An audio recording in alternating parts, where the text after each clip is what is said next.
We understand na katatapos lamang po ninyong ilunsad itong tinatawag ninyo na Blue and Red Ribbon Project na we understand ang primary na purpose nito ay ang maayos na reintegration program para sa mga dating persons deprived of liberty, sir. Opo, inilusad po namin yan last 2 months ago para sa ganun, pagka lumaya na yung mga PDL natin, Opo. maganda ang kanilang pagiging panibagong buhay. Dahil aalalayan po sila ng gobyerno, hindi lang po Bucor, kasama dito ang DSWD, DOH, TESDA, and other DOLE, and other government agencies po na pwedeng bigyan ng second chance ito ating mga lumayang PDL.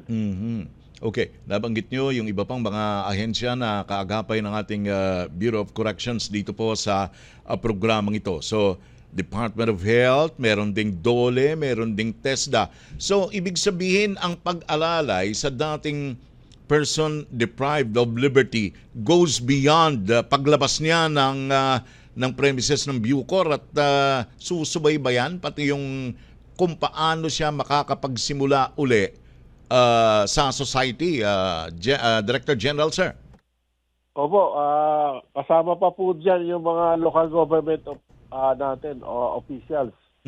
Kasi kuminsan, pag sa DOLE, nire-repair namin sila sa after ng test na training, Opo. magkaroon ng hanap buhay.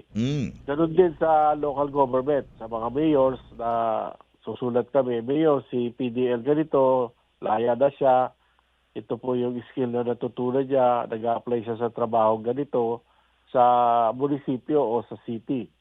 So nakakatulong naman po yan sa reintegration ng ating mga PDL. Ayun, okay.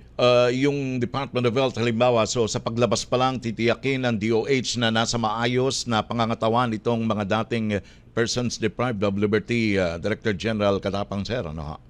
Opo. Pwede sila mag-apply sa mga livelihood ng yung mga napopost na bakanting trabaho, pwede silang pumupunta doon. Meron pong sariling desk kasi ang DOLE para sa ating mga persons deprived of liberty. May nag-aasikaso sa kanila. Okay. At yung intervention naman ng TESDA o ng Technical Education Skills and Development Authority, ika nga, pwedeng sumailalim sa kaukulang training itong dating PDL para equip siya with the necessary information and skills sa panibagong pakikibaka naman niya sa buhay, sir. Ganun ba yon? Opo, pwede rin po yun. Kung halimbawa, kasi habang nasa preso, kulungan pa sila, meron na silang test na training. Ngayon, kung gusto pa nilang i-further develop yung training nila, kung may panibagong training na pwedeng applyan pa para sa gano'n, kung bawa may gusto silang applyan na trabaho na kailangan ng test na training, nakakasali sila. Ayun. Okay. At of course, yung aspeto ng psychosocial care, meron din kasi yung iba maaring makakaramdam ng depression o panghinaan ng loob. Bahagi po ng suporta itong psychosocial care para sa kanila, Director General Katapang, sir. Opo, kasama po yun. Pwede silang sumangguni sa DOLE, sa DOH.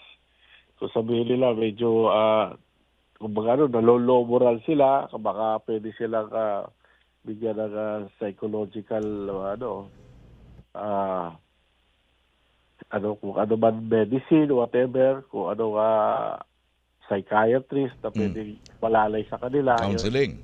Counseling, yan. Kasama po yan sa kailangan na kung gusto nilang ng tulong sa ating gobyerno in terms of their health and welfare.